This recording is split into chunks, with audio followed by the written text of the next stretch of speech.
Isuk-isuk diawali ku ngahanetkeun heula sangu, dituluykeun beberes panghuni pago jeung beberes di dapur. Tah ieu saengna urang tageunkeun jeung aseup panas sameme haneut panas caina urang abuskeun si sangu poena. Abi mah sok lebarnya ari sangu poe loba keneh kieu teh daripada dikahayamkeun mendingan urang dihaneutkeun da lumayan henteu bau ieu teh. Kan ari tinu mejiko mah biasa osok garing geuningan. Sambil nungguan si sanguna asak atawa timus ieu urang meresan heula panghuni pago ieu. Ieu teh bari ngararasakeun nya masih keneh laleuleus ieu teh awak teh da masih keneh teu ngarareunah tapi nya kitu teh ya geuningan nya ari awewe mani ngali pabalatak teh meni asa kumaha si panon teh. Asa ararateul kitu tah ari kitu mah pan geus beres jongjon. Tah ayeuna mah meresan di mejana geus anggeus kari ngumbahan wadah anu kalalotorna tuh teh meni sababedan masyaallah. Haye nya teu ngarareunah ge urang bari ngeureuyeuh we sakamampuna.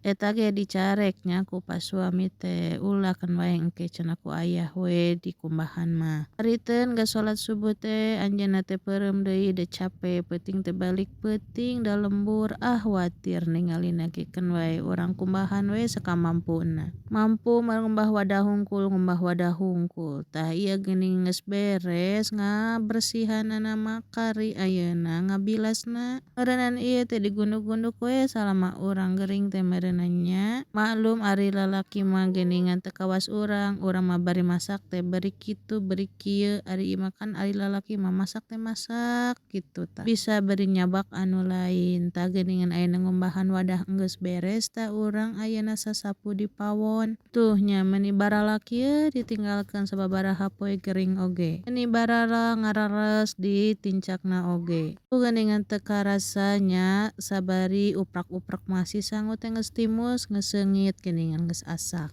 Ayeuna mah urang jait we kana baskom urang akeul da geuningan ari sangu geus meunang ngahaneutkeun mah komo geus diakeul mah osok pulen. Naha cenah henteu dihawuh da hawuna ge di luar hoream teu ngarareunah mendingan dina kompor we keun wae sarua wae.